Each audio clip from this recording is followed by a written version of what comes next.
Hey guys, good morning. Back at it again. Today we're going to rewind the clock here a little bit, go back to the 80s. Billy Idol. Occurred to me that this tune lends itself to a nice acoustic arrangement. If you got your solo dude out there playing, duo, or even a band, doing one of those 80s vibe things. But this song lends itself really nicely to an acoustic arrangement. It's not terribly difficult, and it has kind of a cool chop rhythm to it. You could kind of give this an island groove if you wanted.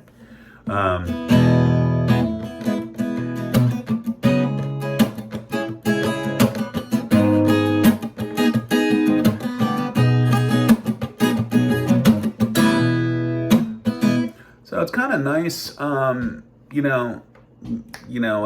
detached strumming pattern. And there's a down, down, up, up, up, down, pause. Up, up, down, pause. Pause. Pause. A lot of times I found out through the years of trying to figure this thing out, and I still haven't figured it out yet. It's a work in progress. But I found out sometimes, guys, that as guitar players, we have a hard time letting things breathe. Like whether we're soloing or whether we're just playing chords. There's this urge to, if you're a strumming pattern guy, if you're a rhythm player, we're just like, put a quarter in a monkey's arm, and you're just like banging away, and find yourself hacking away. Or if you're soloing, you feel like you got to pepper every single second of your soloing time with content. And I think sometimes it's an old adage and it's passé at this point and overused, but it's appropriate. Less is more. So rather than use that and deal with the nausea that it brings when you say that, I just like to say, just let things breathe. Sometimes playing nothing is the most appropriate thing.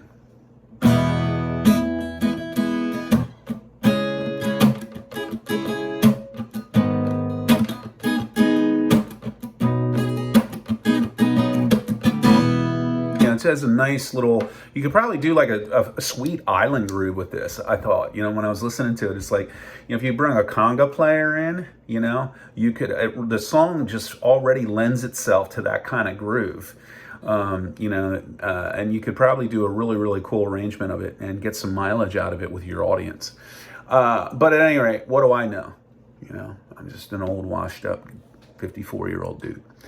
Anyway, let's go through the words with the chord. So you bring it in with that E, C sharp minor, G sharp minor, B, E. So it's a 1 chord in the key of E, 6 chord,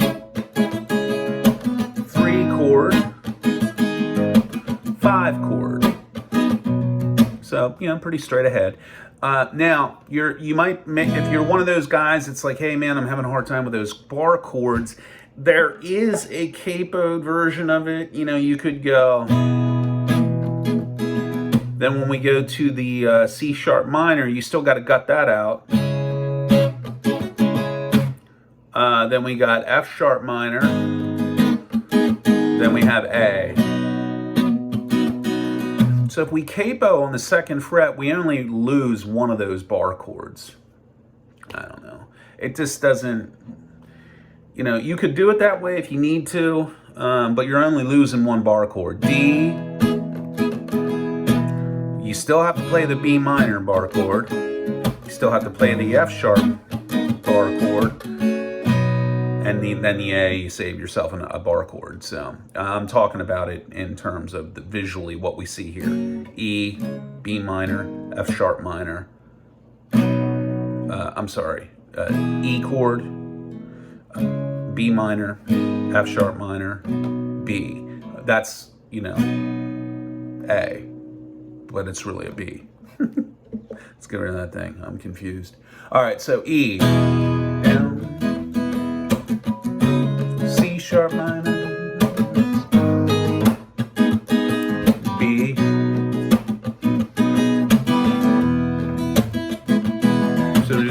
through that groove, you could play a little C sharp minor pentatonic, 9th fret.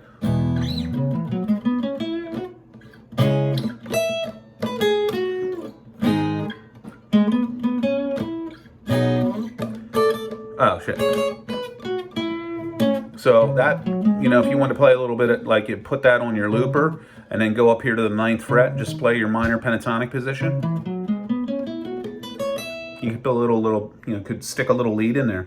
So it's a whole, you know, this tutorial is like a whole exploration of the key of E with these chords. Then if you want to put that on your looper and then come in on,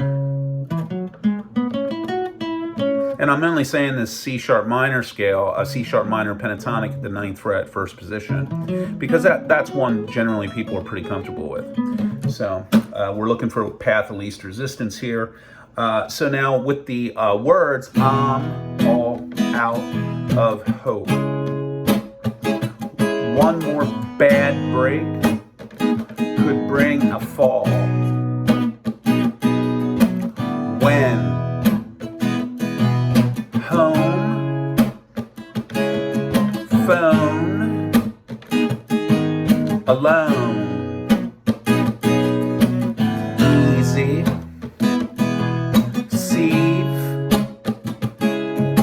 ease, release.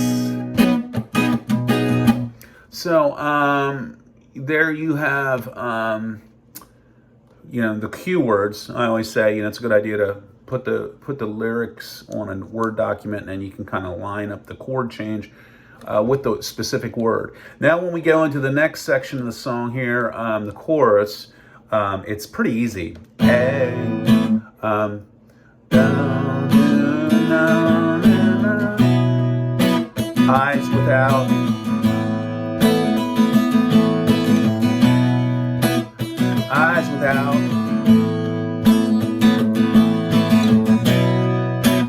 eyes without effect.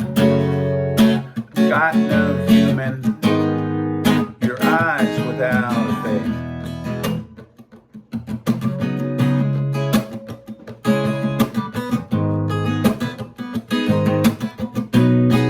And then you're back to that part. Let's go through the eyes without a face part. Pretty easy. Down, down, down, down. And so you're going A, sus2, those two middle strings, and you can hit everything from the 5th string down. Then we got this guy right here, first finger there, these two in the middle, everything's open from the 5th string, and the other two here open, 5th string down, and you're just back and forth on those two chords. Your eyes without. Your eyes without. Your eyes without. Face, F sharp minor. Got no human. Grace, G sharp minor. Your eyes without it. Back to the beginning.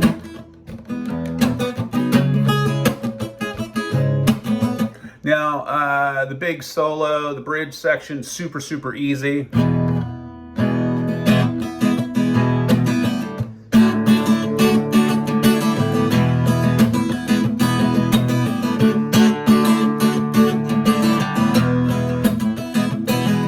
And that's just E to a D chord. The play there is with that second finger coming on and off.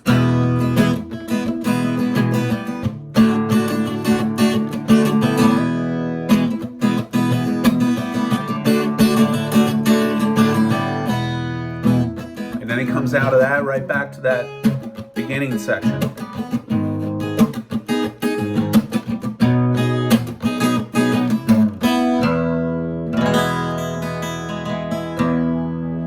Eyes Without a Face, Billy Idol tune. Yeah, like I said, it really lends itself nice to an acoustic arrangement. I think you can do something with it, give it that island reggae groove.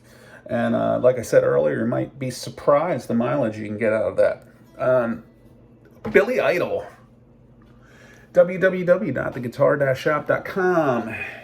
Email theguitarshopstudios@gmail.com. See you next time.